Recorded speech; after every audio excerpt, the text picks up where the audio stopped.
अस्सलाम वालेकुम दोस्तों, ब्रेकिंग न्यूज़ आपको देते चलें कि अमेरिका में शदीद बर्फबारी से तकरीबन 34 लोग अफराद हलाक हो गए हैं। अमेरिका जो पूरी दुनिया पे हुकूमत चाहता था, अब वो खुद अजाब में फंस गया। अल्लाह किसी पर भी अजाब ना नाजिल करे, दुश्मनों पर भी नहीं।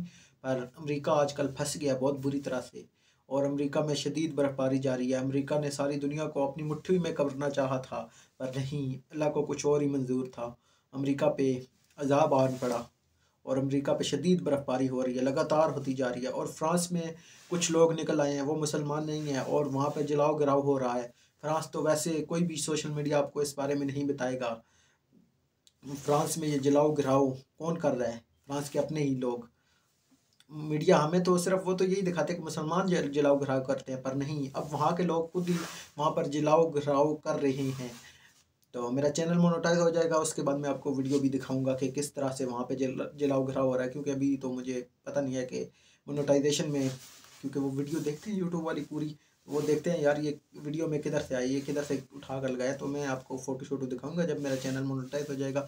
मैं आपको एक छोटी छोटी चीज़ की खबर दिया करूँगा, इसलिए आप हमेशा हमारे साथ जुड़े रहें और हमारे चैनल को सब्सक्राइब कर लें। और अमेरिका जो था, जिसने पाकिस्तान का ये हशर किया, आज अमेरिका पे खुद नुकसान ही नुकसान हो रहे हैं अमेरिका में। और ये जो हुकूमत है पीडीएम, इसके अपने बहुत ज़्यादा नुकसान हो रहे हैं। पीडीएम हुकूमत अंदर से टूटती जा रही है, दिन ब दिन पीडीएम हुकूमत बदनाम होती जा रही है। और वो वीडियो भी आज मिल गई जिसमें मरीम नवाज़ भाग गई थी 1992 में।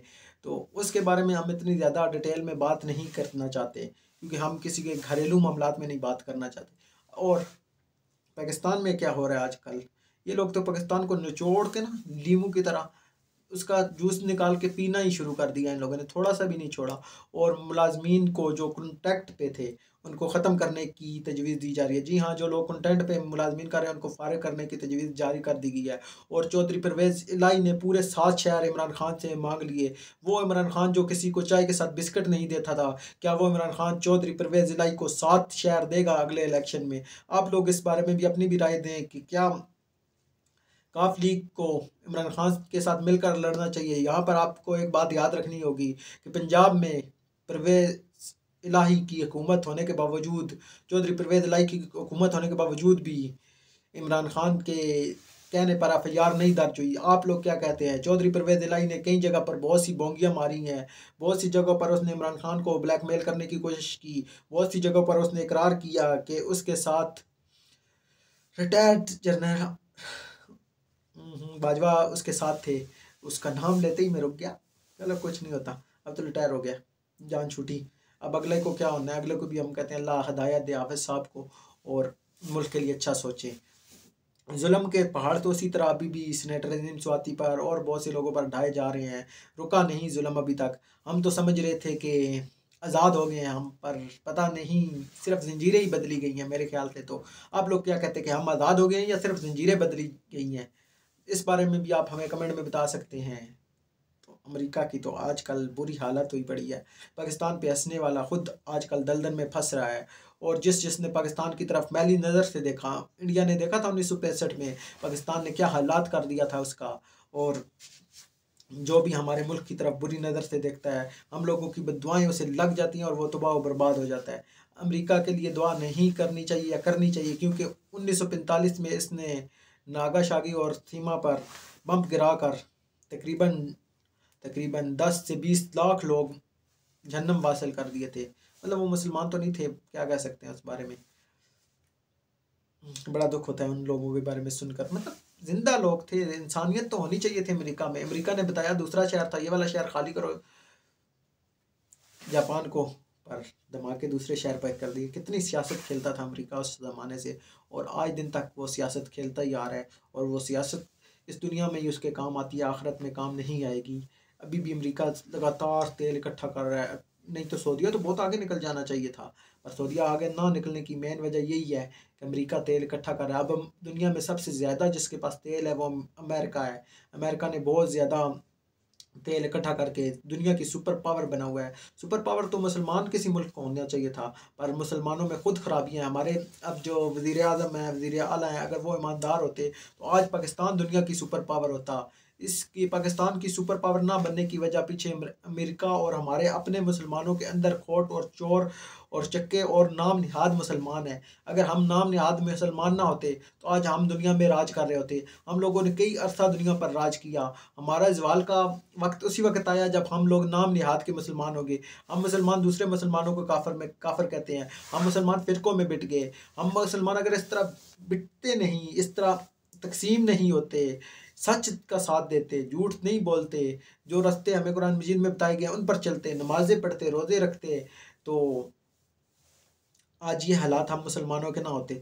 कोई मुसलमान की ही कंट्री का सुपर पावर बन सकता था, पर देखें आजकल अंग्रेज़ सुपर पावर बने हुए हैं।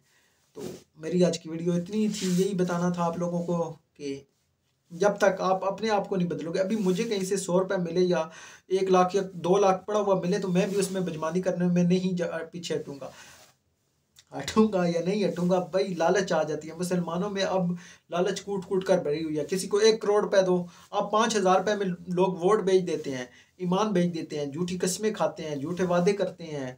मेरे साथ भी हुआ है। मैंने कभी किसी के साथ झूठ नहीं बोला, किसी को धोखा नहीं दिया। अब मैं अपनी तारीफें कहाँ शुरू हो गया हूँ। मुझे दुनिया जानती है, जो लोग मुझे जानते हैं वो बहुत अच्छी तरह से जानते हैं, जो नहीं जानते हैं उनको मैं क्या कह सकता हूँ। मैं अपनी तारीफ करने लग पड़ा तो मुझे तो खुद ही बुरा लगना शुरू हो गया। तो आप लोग क्या कहते हैं कि हमारे जवाल की मेन वजह क्या है? झूठ। झूठ की वजह से ही हमारे रिज़्क़ में भी कमी होती है और झूठ की वजह से ही हम लोगों की ये हालत हुई है। हम मुसलमान दूसरे मुसलमान को काफिर कहते हैं। हमको चाहिए कि काफिरों को काफिर कहना चाहिए। आज हमारी किताब कुरान मजीद पाक मुकद्दस किताब पढ़कर वो काफिर हमसे आगे निकल गए। वो उस किताब पे अमल कर कर हमसे आगे निकल गए। उस किताब के अंदर से उन्होंने चीज़ें ढूंढ कर हमसे आगे निकल गए। हमारे घर में वो किताब गुलाब के अंदर लपेटे हुए कई अरसा गुजर जाता है, उसे खोलता नहीं है, उसके ऊपर धूल मिट्टी आ जाती है, पर वो लोग उस किताब को हर रोज़ मुआयना कर रहे होते हैं, साफ जगह पर रखते हैं, शीशे के अंदर।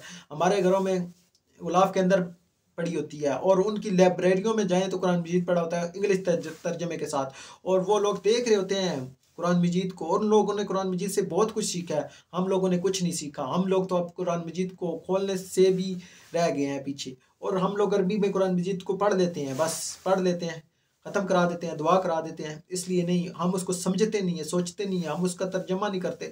आप एक सूरह यासीन का तर्जमा कर लें तो उसमें आपको इतनी बड़ी चीज़ें मिल जाएंगी। आप सूरत यूसुफ का तर्जमा कर लें तो उसमें आपको बहुत से वाक़यात मिल जाएंगे।